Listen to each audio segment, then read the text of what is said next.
Hello, nandito na naman ako muli, no, sa inyo mga kababayan. So, bago ang lahat, binabati ko kayong lahat.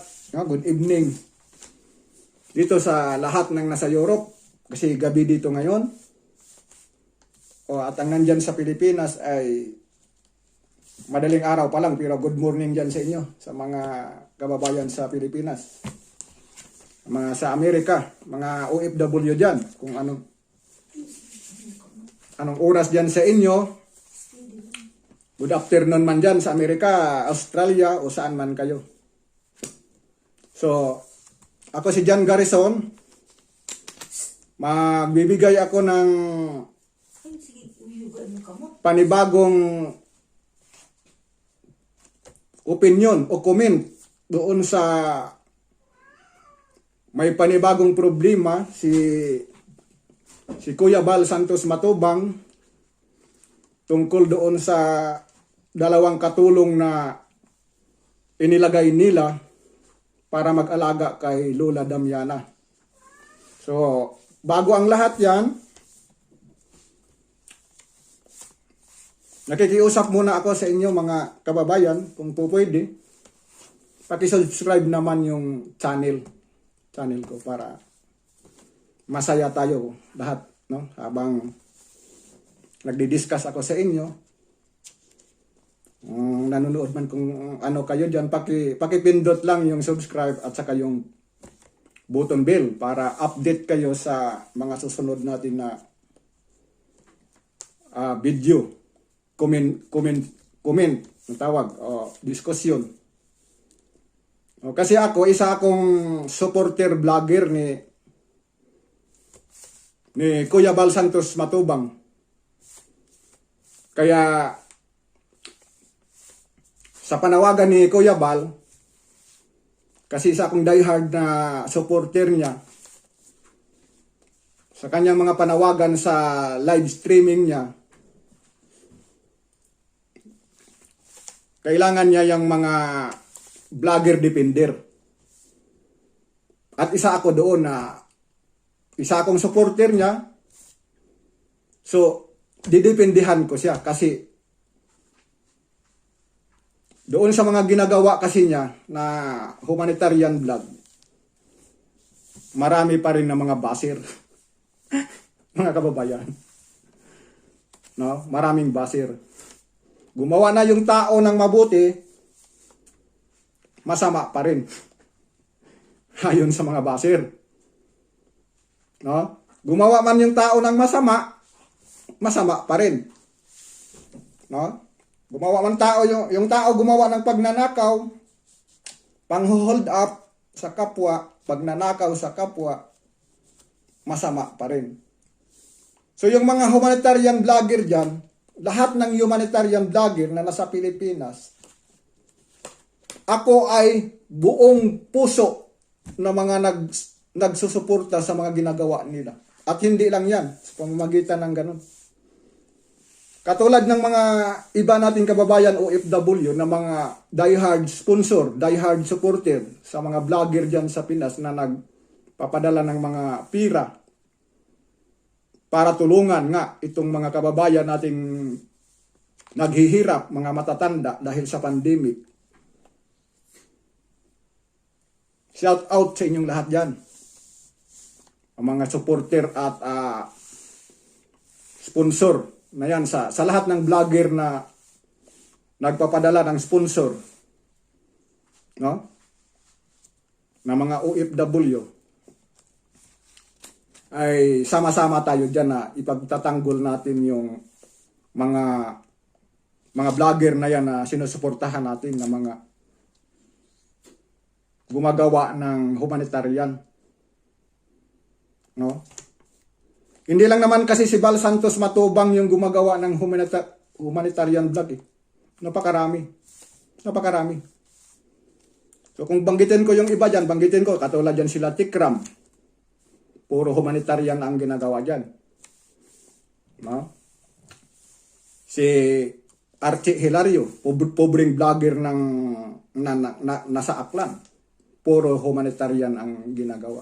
So may mga basir pa rin. May mga basir.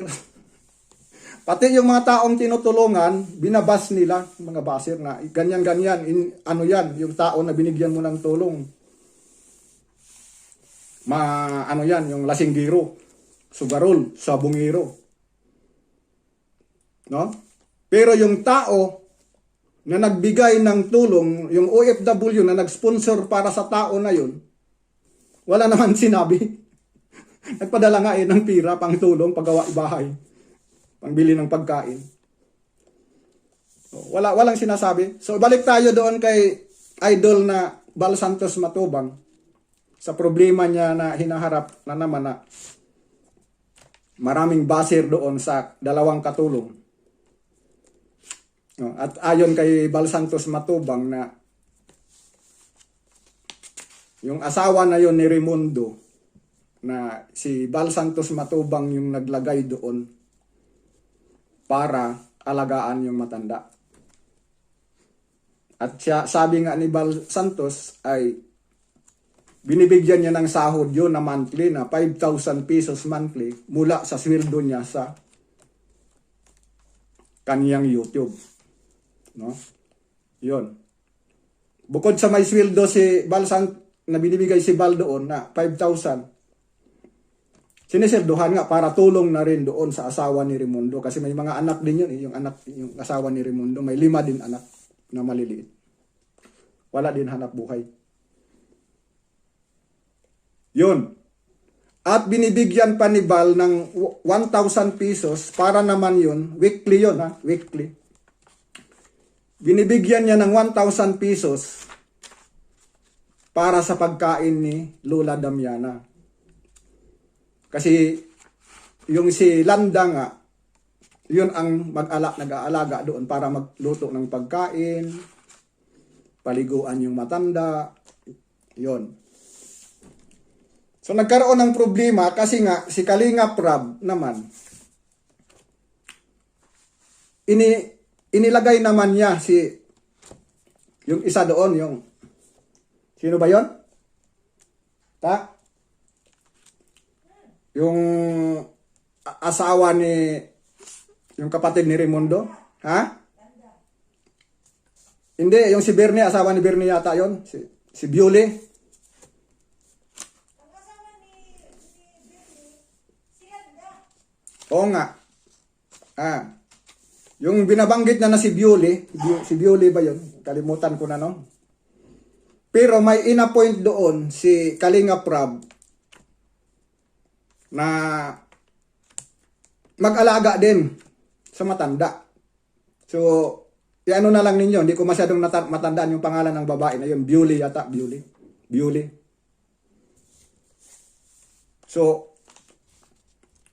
ang paliwanag nga doon, tama yon yung ginawa ni Kalinga Prab. Kasi hindi naman 24 hours na si Landa ay doon sa tabi ng matanda. Para nga sa safety ng matanda na maalagaan ng maayos, naglagay ng dagdag na katulong para mag-alaga si Kalinga Prab. At yung allowance naman na yon, yung inilagay doon ni Kalinga Prab, ay si Kalinga Prab naman doon nagbibigay ng allowance para sa pag-aalaga niya sa matanda. So, ang nangyari, itong si Yolanda,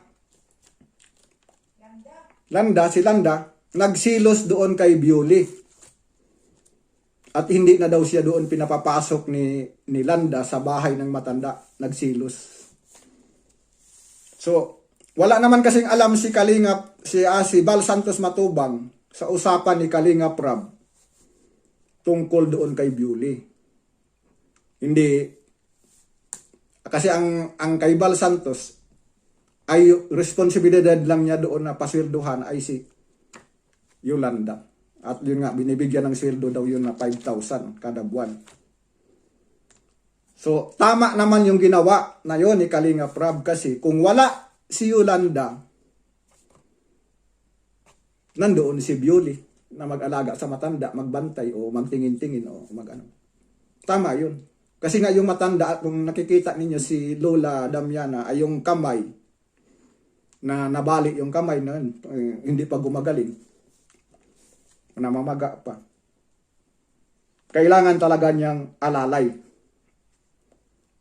Hanggat maaari nga, 24/7. Kasi hirap kumilos yung matanda. Sa pagligo, sa pagkain, sinusubuan na lang yun sa pagkain niya. Tama yun yung ginawa ng mag-ama para sa akin. So itong mga baser, tinatanong ninyo si Kuya Bal kung saan dinadala yung pera. Kung saan dinadala ni Yolanda yung pera, ni Landa. Yung 1,000 pesos kada weekly. Bakit kayo nagtatanong? Ay pagkain yun para sa matanda. At hindi yun kailangan na i-report sa inyo mga baser. Kung saan ginastos yun ni Landa. Kung binili ng ulam, kung anong binili doon para sa matanda, gatas, asukal, bigas o kape. Hindi yun responsibilidad ni Yolanda na i-explain pa sa inyo. Kasi si Bal Santos, ayon kay Bal Santos, yung 1,000 pesos weekly ay pira ng sponsor yun. Galing sa sponsor yun. Yung sponsor nga hindi nagtatanong, hindi kini-question kung nasaan yung pira. Kayo pa kaya mga baser? Kung hindi pa naman kayo mga ulupong, no? Yun, yung ano doon. Kasi, binabas ninyo si Yolanda sa pira na 1,000 na yun ng weekly kung saan dinadala ni Yolanda. O, binabas ninyo. So, hindi tama yun. Hindi tama yun. Dapat kayo, gumawa na lang kayo ng mabuti dyan sa paligid ninyo. Hindi ninyo yung lahat ng ginagawa ng mga tao na ganyan, na may mga mabubuting kalooban para tumulong sa mga kapwa natin, kababayan dyan na naghihirap. Ginabas ninyo. Lahat naman ng humanitarian vlogger Pilipinas, binabas, yung mga basir, lahat, binabanggit nila yan. Kasi lahat ng humanitarian vlogger sa Pilipinas, lahat ng mga video na yan nila, kasi subscriber nila ako, supporter, updated ako sa bawat video nilang ina-upload. Lahat yan, banggitin ko na sa inyo lahat, siguro. Yan. Banggit ko na nga yung iba Kung sino-sino yung mga humanitarian vlogger na yan. Marami yan sila. Yan. At yan, tayo dapat nagpapasalamat na may mga tao na ganyan. At yan ay suportado nga. Yung mga effort na yan, ng mga humanitarian vlogger, suportado ng mga OFW. No? Hindi naman binabanggit ko na lahat ng OFW, pero yung majority sa OFW, lalo yung mga nagpapadala ng pira na yan, sponsor sa pagpapagawa ng bahay ni Kuya Bal Santos Matubang, suportado yan. Oo. Kaya lang pilit ninyo na sinisiraan si Bal Santos Matubang para pabagsakin. Ayun, sundan ninyo yung mga live video ni Bal Santos. Pinapaliwanag sa inyo. Kompleto detalye. No? Yon. Hindi dapat ganun tayo. No? Paano na lang kung walang ganyan na mga tao? Kawawa naman yung mga tulad yan na nakatira sila sa mga bahay kubo. Bahay kubo lang, warak pa yung bahay kubo. Tumanda na lang sila sa mga ganung tirahan. Hindi nakaranas sa buong buhay ng nakatira ng maayos na bahay, no? Kahit maliit man lang, basta maayos sana. Hindi nila naranasan yun. So mabuti yung ganyan, kahit bago man lang sila mamatay, halimbawa ngayon kay Lola Damiana, kasi yun ang ano ni Kuya Bal Santos Matubang na bago man lang mamatay yung matanda, kasi sa katandaan na nga niya, makatikim man lang ng makatira ng maayos na bahay. Kaya nga pinagawaan ng bahay ni Kuya Bal. No? Di ninyo napipick up yun eh. Nagigits. No? Sa halip na suportahan yung programa na yun, ni Bal Santos Matubang, ay pababagsakin pa ninyo. Gumagawa pa kayo ng paraan para pabagsakin. Ayun, nabanggit ko sa unang vlog ng mga kababayan at binanggit ngayon ni Kuya Bal uli sa kanyang live. Bumagsak man ang aking YouTube channel, sabi ni Kuya Bal, sanay ako sa hirap ng buhay. Sabi niya, sanay ako sa hirap ng buhay. May tricycle pa ako dyan, pwede akong mamasada, sabi niya, para makakain ako. Hindi ako mamamatay sa gutom kasi malakas pa ako maghanap buhay, magta-tricycle nga, mamasada ng tricycle. Yan ang sabi niya. Yung question, yung matatanda na yan na tinutulungan na para makakain, dinadalhan ng bigas, sinasuplayan. Yun ang mamamatay sa gutom. Kaya yung una kong mga vlog na yun tungkol dyan, tama, di ba? Mamamatay, hindi si Bal ang apektado dyan eh. Yung mga matatanda.